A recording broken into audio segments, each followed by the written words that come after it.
Adaraasit kenname dhalootaan gahee jedheen dubbadha. Ermiyaas boqonnaa tokko lakkoofsa torba kan jiru itti fufee Waaqayyo ati garuu yaa Ermiyaas ka'ii mudhii kee hidhadhu wanta si abboomu hundumaa isaanitti maal godhi himiidha.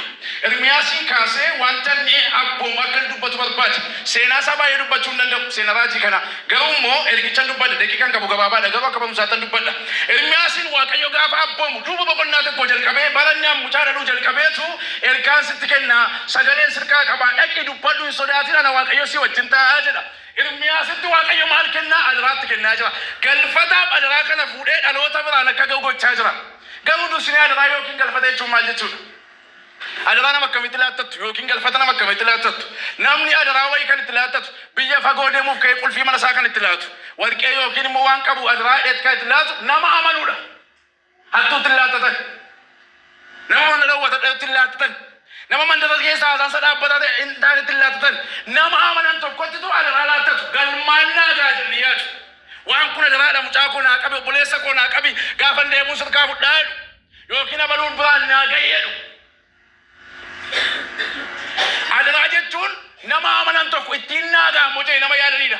Kakuu haaraatti garuu adaraa wangeela lallabu kun yoom jalqabe? Maatiyoos boqonnaa tokko amma 28 yoo dubbistan adaraatu jira. Yesuus Kiristoos biyya lafaa kana akka fayyisuuf al tokko Waaqayyo Abbaan tokkicha ilma isaa miti. Wangeelii Yohaannis boqonnaa 3:16 isa jaallatu dabarsee maal godheedha? Biyya lafaatiif kenneedha. Isatti kana malu hundumaa akka ta'uuf jireenya akka qabaatuuf tokkicha isa jaallatu biyya lafaatiif kenne. Adaraa kenne Yesuus dhufee du'ee du'aa ka'ee booddee immoo gaafa deemuuf ka'u kan jedhe guyyaa ta'u booddee gaafa ol ba'uuf ka'u. Maatoo 28 maddamata kane ilaali dhagaa nama hundumaa cuuba waan inni isin abboome kana isaan maal godhaa? Mi'a isaa isaan maal godhaa? Ilaa adaraadha kun. Yesuustu adaraa kana kennee sokki gaafa sana akka carraatee dhaabatanii kan jiran bartoota jalqabaa jalqabaati ergamoota sanaadha namoota kan biraa dabalamanii jiru namoota kanatti adaraa laatee sokki bartoonni jalqabaa kun immoo adaraa fuudhanii abboota amantiitti kennan warra nama waldaa keessa waan dhufan abboonni amantii immoo darban dhalootatti kennan akkama dura waan keenya jedhee bara dhufe yeroo akkasii immoo kan biraata abboota amantii ta'ee dhufa waggaa 15 daabooddee hunata abbaa amantii ta'ee dhufa akka jechuun adaraa darbuu danda'u harkaa jechuudha. Jabeessaa deemeen jira. Adarichi maal ta'uu danda'a? Isaayyaas 55 lakkoofsa 10 maadha. Waaqayyoodha isa facaasu sanyii laata isa nyaatu biddeen laata jedha. Isa facaasu maaloo laata? Ammas hirka kan jiru sanyii moo nyaata? Tajaajilli keenya nyaata bukkee darbee sadarkaa sanyii bukkee jira taanaan adaraan keenya darbaa jira. Tajaajilli keenya sadarkaa nyaata duwwaa jira taanaan garuu sanyii nurkaa nyaatamaa jira. Namni mambeela illee sanyii nyaatu. Nyaata mana keessa. Bisingaa fallisee boqqolloo fallisee mambeela illee sanyii nyaatamu. Maal ta'a malee hin facaa'a maleessa. Beellama mamnuu ammaa ta'e sanyii nyaatamu. Sanyii nyaatamnaan itti darbuutu waan ta'eef.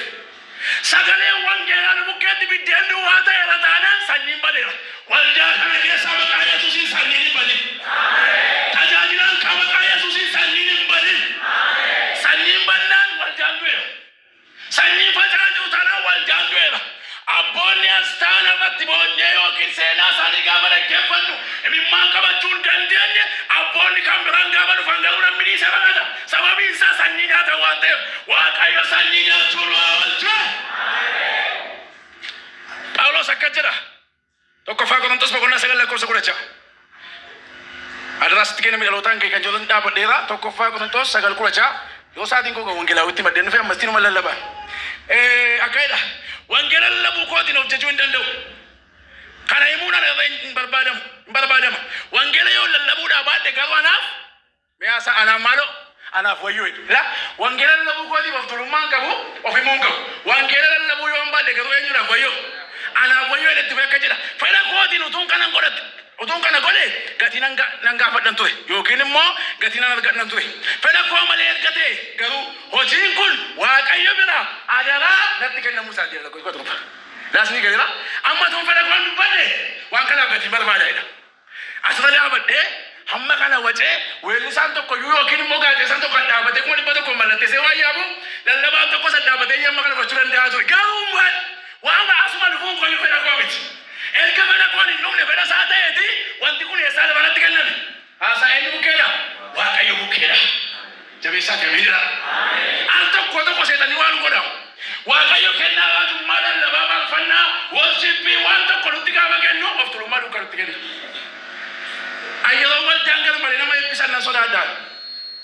waldaa wayii dhaqee tajaajilee yookiin waldaa iddoo fedhetti ta'u waaqayyo si haa eebbisu mucaa nanna duukaa seetan namatti gala waan ta'eef. Eebba baay'ee duukaa seetan dhufti la. Gaafa mucaan kun nama addaati kennaa addaa waldaa sombootiin haa ta'e gaafa jedhan duukaa seetanitti seenaatti yoo of qabu dadhabe. Gaafatti galteettu marsaa lammaffaa isaa harka kiisii kaatee naannoo jalqaba. Marsaa sadaffaa dhiisaa namatti barbaadee dhaabeen hin danda'u. Gaafa nullee miti Iliyaas noo naani si malee nama kuma torban qaba kayyamma nama yattu tokko dhiibdee deemu taati. Si malee nama meeqan qaba nama kuma torban qabaan baay'ee qaba.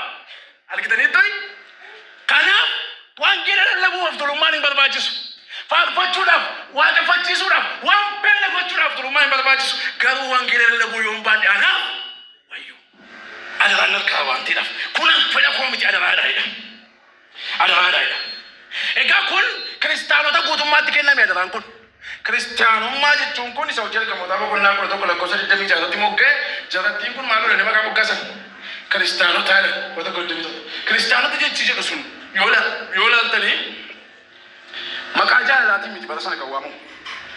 Akkuma Protestaantii jedhanii biyya kana keessatti maqaan amantaa keenyaan moggee afaan Oromootti mormituu ta'e sana bara sanas jaalala miti.